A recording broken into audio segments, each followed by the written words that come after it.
estamos listos. Bueno, primero me voy a presentar rápidamente. Como les di por mensaje, mi nombre es Emilio.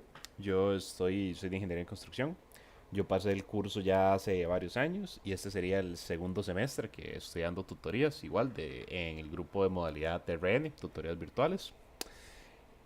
Ok, primero que todo, comentarles un toque de cómo va a funcionar esto. Ustedes saben que el sistema de tutorías estudiantiles no es obligatorio, digamos, lo de pasar lista, entre comillas, y asistencia es más un registro que yo tengo que enseñarle al DOP para que ellos midan, como decir, qué tanta gente está asistiendo a cada tutoría y así.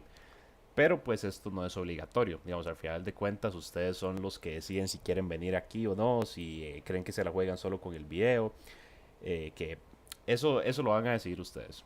Hablando del video, yo lo subiría probablemente un par de horas después de la clase. Ok, en términos del semestre pasado, que fue la primera vez que yo trabajé con Jerry como tutor, nos funcionó bastante bien esto porque, ok, hablando de resultados, ustedes saben que, bueno, Física 2 es una basura de curso, honestamente. Es probablemente la física más difícil y honestamente es bastante molesto.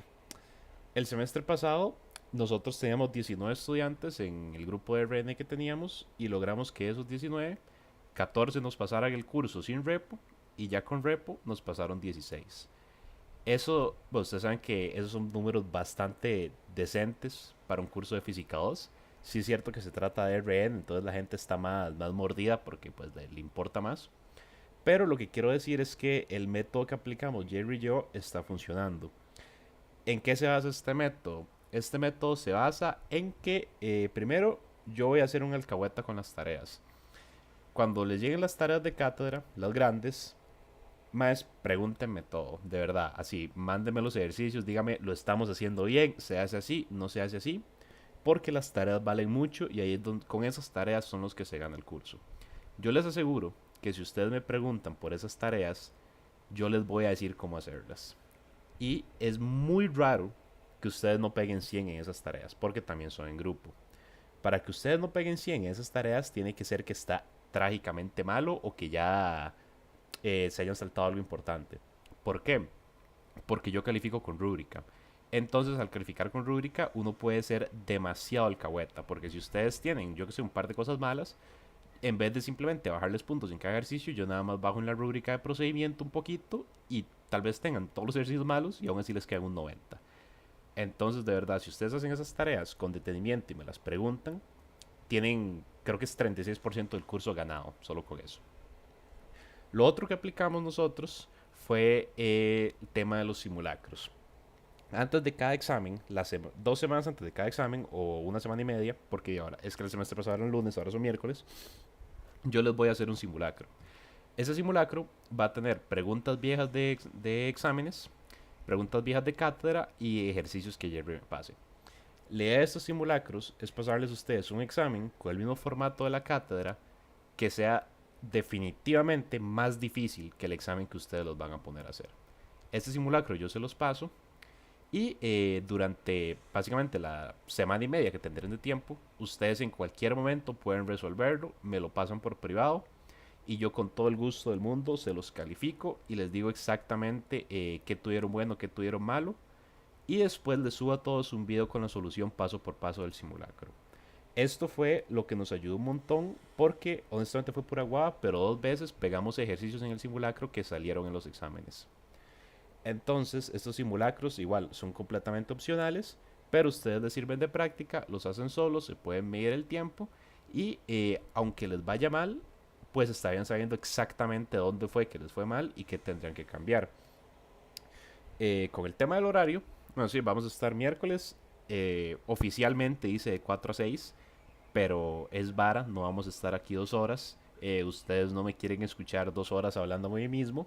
Eh, y menos, pues esta hora, a mediados de semana. Generalmente vamos a durar poquito menos de una hora, poquito más de una hora en semanas posteriores, pero así sería muy raro que lleguemos a hora y 20, sería muy extraño. Eso es el horario de clase. Pero ustedes en cualquier momento, digamos, si tienen dudas con un ejercicio, dudas con materia, escríbame por el grupo o por privado. Tal vez no le responda pues en el mismo momento, pero sí, digamos, con confianza pueden escribirme en cualquier momento.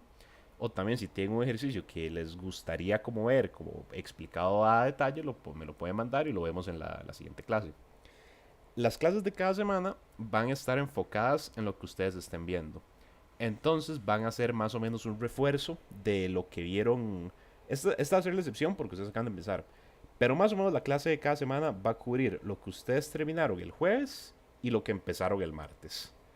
Más o menos así va a ser. En algunos casos, dependiendo de la materia, va a ser hasta lo que cubrieron el jueves pasado, porque tal vez lo del martes es un tema muy nuevo. Pero más o menos lo que terminan el jueves, lo refuerzan el miércoles.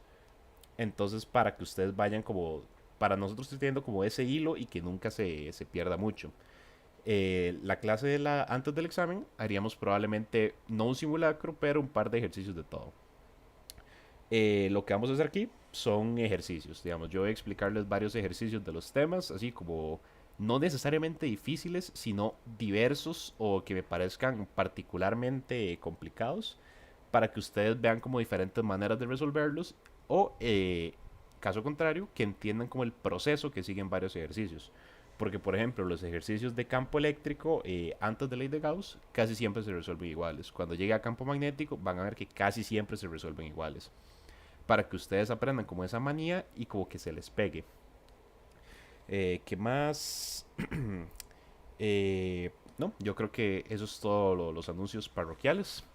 Voy a empezar a compartirles pantalla porque lo que tenemos para hoy es más que todo ejercicios de campo eléctrico antes de ley de Gauss. ¿Con qué me refiero con antes de ley de Gauss? Con antes de ley de Gauss me refiero a lo que sería ley de Coulomb y cálculo básico de campo magnético. Entonces probablemente hoy no vamos a ver como ninguna integral muy pesada o ningún ejercicio que sea muy formulaico, sino más que todo ejercicios con números, pues. Para la próxima semana, que ustedes ya hayan visto ley de Gauss, probablemente nos vamos a meter más en el tipo de ejercicios que sean como más de hacer integrales, más implícitos, que son los que a la cátedra les encanta poner en los exámenes. Si en algún momento sienten que voy muy rápido, si no entienden algo, de verdad, párenme y me dicen que lo vuelvo a explicar, o sea, tranquilidad. Y bueno, como aprendí el semestre pasado, aprendí a los profes que dan clases virtuales. Si yo pregunto y no hay respuesta, voy a tomar silencio como positivo porque pues es lo que hay. O sea, yo soy estudiante, yo sé que en clases virtuales nadie le gusta hablar. Entonces no los voy a joder por eso o empezar a preguntarle ahí a la gente que me responda porque va a ser incómodo para ustedes y realmente no vale la pena. Dicho esto, que empezamos entonces con lo que sería la clase 1 en semana 3. Primero lo que tenemos van a ser tres ejercicios de ley de Coulomb, que los ejercicios de ley de Coulomb tienden a ser bastante, es como el ejercicio más básico que uno ve en física 2 y tienden a ser todos como de la misma índole. Por ejemplo, para el ejercicio 1 nos dicen que calcular la fuerza eléctrica que actúa sobre una esfera cargada negativamente con una carga de 0,82 microcoulombs y cuyo centro se encuentra separado 21 centímetros del centro de otra esfera cargada con carga positiva de 0,47 microcoulombs. Vamos a recordar que un microcoulomb sería igual a 10 a la menos 6 coulombs. Y tenemos un pequeño dibujo de lo que sería este sistema. Una partícula negativa y una partícula positiva separadas por 21 centímetros o 0,21 metros. Tenemos entonces que la carga positiva en coulombs va a ser de 0,82 y perdón, de 0,47 y la carga negativa va a ser de 0,82. Ok, ¿cuál es la fórmula para este tipo de ejercicios de ley de Coulomb? La fórmula para este ejercicio, como ustedes saben, va a ser la constante K multiplicada por la primera carga por la segunda carga en valor absoluto dividido entre el radio que la separa a la 2. Recordemos que cuando yo digo la constante K, me estoy refiriendo a que esta constante K es aproximadamente 1 sobre 4pi por epsilon sub 0. En caso de que vean esta notación en libros o ejercicios, básicamente la constante K de la permeabilidad del vacío es 1 sobre 4pi epsilon sub 0. Lo cual tiene un valor aproximado de 9 por 10 a la 9 o 8,99 por 10 a la 9 newtons metro cuadrado entre coulomb cuadrado. Entonces, para este primer ejercicio es muy directo. Vamos a sustituir el valor de la primera carga el valor de la segunda carga y dividimos entre el radio, que sería 0,21 al cuadrado. Nótese que a pesar de que la carga de 0,82 es negativa, le estamos poniendo con el valor absoluto, porque así es como funciona esta fórmula. Con la dirección, si nos la pidieran, pues nos preocupamos por eso a la hora de dar la respuesta. Pero las cargas en estos ejercicios se ponen en el valor absoluto. Vamos a simplificar y tendríamos que la fuerza eléctrica que hay entre estas dos partículas sería de 0,079 newtons. Con el problema 2 nos piden que calculemos la fuerza eléctrica resultante. Esta vez es sobre la carga Q2 que está entre la carga Q1 y la carga Q3. Ok, vamos a entender, tal vez suene muy básico, pero vamos a entender que pues como si fueran imanes, si tienen polos, si las cargas tienen polos opuestos, se van a atraer. Si tienen polos similares, se van a repeler. En este caso, como nos preguntan sobre la fuerza sobre la carga Q2, damos por entendido que las dos partículas están siendo atraídas hacia Q2. Nuevamente, la fórmula para la fuerza eléctrica ya sabemos que es la constante por las dos cargas dividido entre radio a la 2. Y esta vez nos hablan de nanocoulombs. Nanocoulombs sería igual a 10 a la menos 9 coulombs. Entonces vamos a plantearlo. Primero, la fuerza entre la partícula 1 y la partícula 2, la carga 1 y la carga 2. Tenemos la constante, que sería 9 por 10 a la 9 newtons metro cuadrado entre coulomb al cuadrado. Y tenemos las dos cargas, la de 4 ya en coulombs y la de 6 ya también en coulombs, dividido entre 0,08, perdón, que serían 8 centímetros pasados a metros. Esto nos va a dar que la fuerza entre la carga 1 y la carga 2 es de 3,375 por 10 a la menos 5 newtons. Vamos a repetir el mismo proceso para la carga, para la fuerza entre la carga 2 y la carga 3. Esta operación, pues, bueno, la constante es la misma. La distancia esta vez no es 0,08, sino que es 0,12. Se sustituyen las cargas y esto nos va a dar que la fuerza entre la carga 2 y la carga 3 es de 3 por 10 a la menos 5 newtons. Ok, como nos preguntan aquí que cuál es la fuerza eléctrica resultante, o decir, la que afecta a la carga 2, hay que tomar en cuenta la fuerza resultante. Entonces, lo que se hace para esta fuerza resultante es que como la carga 2 está en el medio, vamos a pues combinar las dos fuerzas que acabamos de sacar. Combinando esas dos fuerzas, nos va a dar que la fuerza resultante sería de 3,75 por 10 a la menos 6 newtons. Cuando se habla de fuerza resultante o la fuerza total sobre una partícula, lo que se tiene que hacer es pues combinar todas las fuerzas que ustedes están sacando durante el proceso. Esto lo vamos a ver un toque mejor en este ejercicio, que nos pone 4 cargas iguales, todas positivas. Nos dice que están en las esquinas de un cuadrado de 25 centímetros de lado. Y nos preguntan la fuerza resultante sobre la carga Q4. Ok, si nos enfocamos en Q4, que es la carga que nos interesa, pues conviene ir sacando las fuerzas, como decir, más cercanas, más fáciles. Entonces vamos a empezar con el efecto que tiene la carga Q3 sobre la carga Q4. En este caso las dos son positivas, ¿verdad? Entonces al ser positivas, el efecto que va a tener Q3 sobre Q4 es que la va a tirar para la derecha.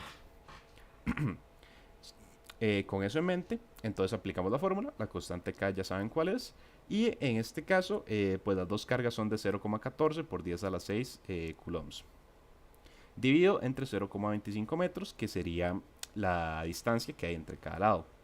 Con eso vamos a tener que la fuerza que está ejerciendo Q3 sobre Q4 es de 2,82 por 10 a la menos 3 newtons. Este I que pongo entre paréntesis es el vector unitario de dirección, señalando que va hacia la derecha. Vamos a repetir el proceso con la otra carga que está más cercana, que sería la carga Q2. Esta carga Q2, nuevamente las dos son positivas, entonces va a repeler a la carga Q4. Este movimiento va a ser hacia abajo. Entonces, pues hacemos otra vez la misma sustitución y el valor pues va a ser el mismo, nada más que con una dirección diferente. Va a ser el mismo porque todas las cargas para este ejercicio están con el mismo valor y la distancia que las separa es exactamente la misma. Por eso es que yo puse, en vez de poner los dos paréntesis, puse nada más 0,14 por 10 a la menos 6 al cuadrado. Pero es multiplicar lo mismo dos veces. Entonces vamos a tener dos cargas del mismo valor, pero con diferente dirección. Ok, la carga que nos hace falta calcular es la fuerza que tiene Q1 sobre Q4. Como Q1 y Q4 no están necesariamente a la par, necesitamos saber cuál es la distancia que tiene Q1 con Q4. Al ser un cuadrado y estar cada una de las cargas en las esquinas, podemos trazar la diagonal de un cuadrado. Y la medida de la diagonal de un cuadrado va a ser la longitud de lo que mide su lado multiplicado por la raíz cuadrada de 2. Entonces, sabiendo esto, planteamos otra vez la constante K que no cambia, los valores de las cargas que tampoco van a cambiar, y por eso es 0,14 por 10 a la menos 6 coulombs. Y de aquí es de donde sale este valor. Este valor de 0,25 por raíz de 2 elevado al cuadrado es la longitud del lado por raíz de 2, que sería igual a la diagonal del cuadrado. Bueno, se me apagó el lápiz, jeje. Ok, entonces esa diagonal va a ser de 0,35 metros, pues elevado al cuadrado, porque así es la fórmula. Este resultado nos va a dar 1,44 por 10 a la menos 5 newtons. Ahora, ¿por qué pongo yo I, G? Porque la dirección que está teniendo esta diagonal, al ser una diagonal, está entre los dos planos. No está ni para I ni para J, no está yendo ni para X ni para Y. Está yendo entre los dos. Pero a nosotros no nos sirve que esté yendo hacia los dos, porque los otros dos resultados que tenemos están yendo cada uno hacia una dirección. Entonces podemos pasar este resultado en dos direcciones. Podemos pasarlo a sus componentes separadas de X y Y. ¿Cómo hacemos esto? Sabemos que se tiene pues un cuadrado. Los ángulos interiores de un cuadrado todos son de 90 grados. La diagonal va a partir esto en 45 grados. Siempre. Entonces la proyección de las direcciones de que están teniendo la fuerza, por ende también van a ser de 45 grados. Entonces, para saber las componentes que está teniendo esa fuerza o los valores reales en las direcciones, lo que yo tengo que hacer es multiplicar ese 1,44 por 10 a la menos 3 newtons, lo multiplico por coseno de 45 para la dirección X y por seno de 45 para la dirección Y. Con eso entonces voy a obtener, pues en teoría me debería dar el mismo resultado, porque los dos son coseno y seno de 45, pero uno me va a dar positivo, que es la dirección X, y el de Y me va a dar negativo, que tiene sentido porque se alinea con las direcciones de las fuerzas que presentamos al principio. Y está yendo hacia abajo y X está yendo hacia la derecha. Ahora, como todos los resultados los tenemos en X o Y, vamos a restarlos. Aquí, bueno, yo estoy usando I y J, pero ustedes pueden usar X y Y, realmente es lo mismo, siempre y cuando ustedes no se pierdan. Entonces vamos a coger la la fuerza 1, menos que es positiva, menos la fuerza 2, que iría hacia abajo, más la fuerza, la componente X de la fuerza 3, más la componente, menos la componente Y de la fuerza 3. Vamos a unirlo todo y nos va a quedar esta expresión. Nos va a quedar 3,838 por 10 a la menos 3 newtons en dirección X y menos 3,838 por 10 a la menos 3 en dirección J o en dirección Y. Ok, ahora como es una fuerza resultante y nos preguntan por la dirección que va a tener este efecto, ahora sí ocupamos tener el resultado junto, no nos sirven las componentes. Entonces vamos a hacer lo contrario de lo que hicimos ahora. Si lo que hicimos ahora fue separar en componentes multiplicando por coseno de 45 y seno de 45, para unirlas lo que vamos a hacer es aplicar teorema de Pitágoras. Entonces vamos a sacar la raíz cuadrada de los dos catetos elevados a la 2.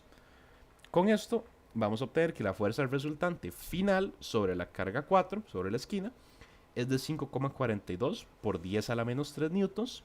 Ahora sí, en la dirección I y J, en esta dirección que hemos planteado originalmente la fuerza 3.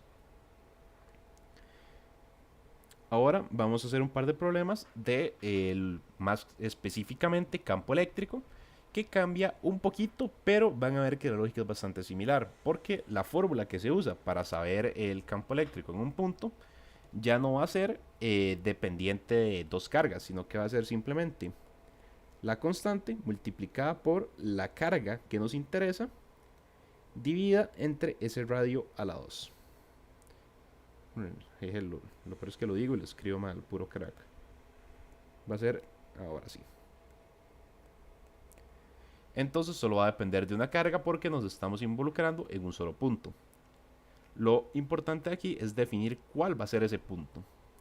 Entonces, para el primer problema tenemos algo muy similar, tenemos otro cuadrado y nos dicen, tres cargas se disponen en los vértices de un cuadrado de lado de 8 centímetros, como se muestra en la figura. Calcule el campo eléctrico resultante en el vértice B, donde no se tiene una carga.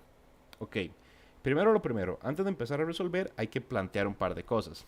¿De dónde sale este dibujo a escala objetivamente perfecta que yo hice del lado derecho? ¿De dónde sale este dibujo? Este dibujo sale de una suposición.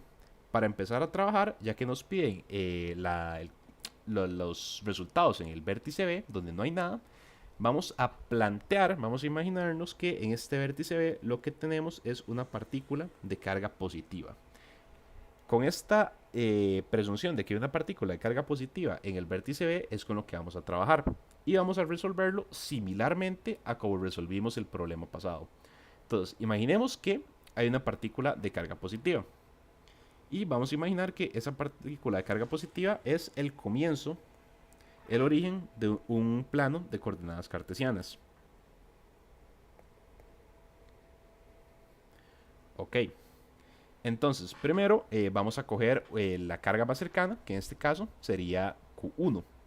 Para Q1, pues las dos son positivas, entonces ¿qué va a pasar con la fuerza? Se va a repeler hacia el lado derecho. Entonces, cuando nos hablan del campo eléctrico en Q1, ¿qué dirección va a tener? Básicamente va a tener una dirección hacia la derecha.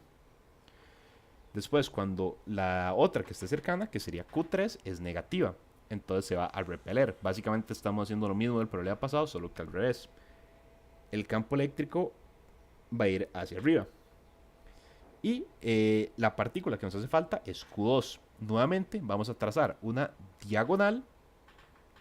Entonces Q2 va a ir en la dirección de esa diagonal. Pero igual que les dije en el problema pasado, realmente tener esta diagonal no nos sirve. Entonces por eso es que vamos a separar esa diagonal entre las coordenadas X y Y. De ahí es de donde sale este dibujo ya explicadito, por así decirlo. Vamos a recordar también que algo que nosotros sabemos es pues un equilibrio de fuerzas. Para saber cuál es el efecto de las fuerzas en X, pues hay que sumar todo lo que está yendo en X. Y para saber cuál es el efecto de las fuerzas en Y, vamos a sumar todo lo que está definiendo antes de empezar a resolver el problema. Para ahorrarse tiempo y proceder como de manera segura.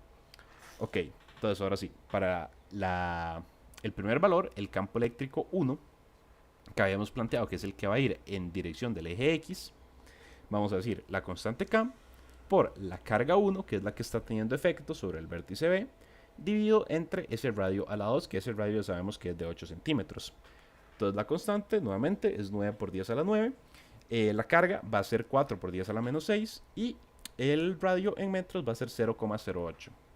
Ok, esto lo sacamos y vamos a tener que ese campo eléctrico que denominamos E1 va a ser de 5,6 por 10 newtons sobre coulombs y va a ir hacia la derecha como lo habíamos puesto en el diagrama de fuerzas. Ok, para el paso 2 vamos a sacar Q2, que habíamos dicho que está en la diagonal del cuadrado. Entonces nuevamente, igual que en el problema pasado, sabemos que la diagonal de un cuadrado va a ser lo que vale ese lado del cuadrado, que sería 8 centímetros, multiplicado por una raíz de 2. Esta raíz de 2 multiplicado por 8 centímetros nos da que la diagonal del cuadrado va a ser 0,113 metros.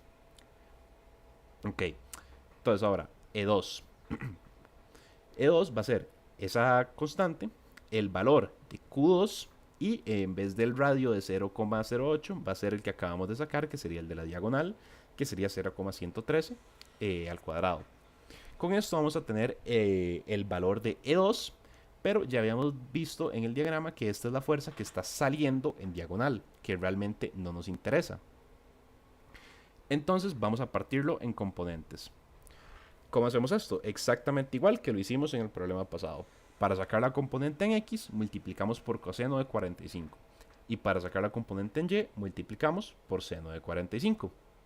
Esto nos va a dar que las componentes tienen un valor de 1,5 por 10 a la 6 newton sobre coulomb en la dirección respectiva que están saliendo. Y finalmente para la partícula 3, que es la negativa, vamos a hacer exactamente lo mismo. Aquí ocupamos otra vez el valor del radio, es decir, el valor de la separación del lado, no el valor de la diagonal, y el valor de la carga, que va a ser de 7 por 10 a la menos 6. Y este resultado va a ser 9,8 por 10 a la 6 newton sobre coulomb. Ok, ahora tenemos el valor de las tres fuerzas, de los tres campos eléctricos que habíamos planteado en el dibujo. Sabiendo esto, vamos a volver a aplicar el mismo proceso. Pero para aplicar este proceso, yo necesito saber cuánto es todo lo que hay en Y y cuánto es todo lo que hay en X. Entonces vamos a hacer una suma. Entonces, esto por si no lo sabían, esto significa sumatoria. Yo sé que yo a veces escribo como en hebreo, pero eso significa sumatoria. Entonces, la sumatoria en X va a ser el campo eléctrico 1, que en dirección X, y la componente en X del campo eléctrico 2. Esta suma va a ser 7,1 por 10 a la 6 newton sobre coulomb. Para Y vamos a hacer lo mismo. Vamos a coger el campo eléctrico 3 y lo vamos a restar a la componente Y del campo eléctrico 2. Eso nos va a dar un campo eléctrico de menos 8,3 por 10 a la 6 newton sobre coulomb. ¿Cómo yo sé qué restar y qué sumar? Me remito otra vez al dibujo que ustedes plantean al principio de cada problema. Este dibujo simplemente ustedes lo hacen, no necesitan cálculos, no necesitan nada, porque realmente lo único que ustedes están es entendiendo cómo funcionan las cargas, cómo funcionan las polaridades y para dónde se estaría proyectando el campo eléctrico en cada situación. Y a partir de eso, ustedes ya obtienen la dirección con la que van a trabajar. Este es su sistema de referencia. Esto es algo que ustedes plantean y es con lo que ustedes pues se mueven básicamente. Entonces ya con esto tenemos la sumatoria de los campos eléctricos en X y la sumatoria de los campos eléctricos en Y. ¿Qué hay que hacer ahora? Hay que unirlos porque ocupamos la dirección total del campo eléctrico, la fuerza resultante. Entonces en este caso el campo eléctrico resultante sería coger todo lo que está en X, todo lo que está en Y y unirlo en uno solo. ¿Cómo lo unimos en uno solo? Nuevamente, como estamos hablando de componentes en X y Y que están exactamente iguales, básicamente estaríamos hablando de catetos. Entonces podemos volver a aplicar una hipotenusa, o sea, teorema de Pitágoras. Y lo que hacemos es raíz cuadrada de los dos catetos elevados al cuadrado. Nunca olvidando, eso sí, las unidades. Yo no las pongo en cada uno porque pues lo hago más largo, pero siempre recordando que las unidades tienen que estar ahí. Porque eso es algo por lo que de una vez les digo, yo sí tengo que bajar puntos en las tareas porque si no la cátedra me pega. Nunca se olviden de las unidades porque por eso sí tengo que penalizar puntos. Entonces ya haciendo esta raíz cuadrada, haciendo este teorema de Pitágoras, vamos a obtener que el campo eléctrico resultante va a ser 1,1 por 10 a la 7 newton sobre coulomb en la dirección que habíamos planteado para el vértice B. Entonces en el vértice B realmente nunca hubo una carga, sino que simplemente con lo que nosotros decidimos trabajar. Si ustedes llegaran y pusieran una carga negativa, podrían hacer exactamente lo mismo y el resultado les va a quedar exactamente igual porque ustedes solo están suponiendo algo, realmente no están cambiando nada.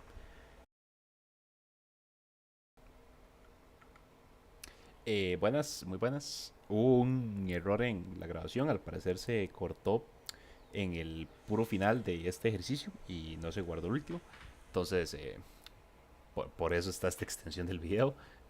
Voy a terminar este último ejercicio y pues resolver el último. Este último ejercicio se cortó al puro final.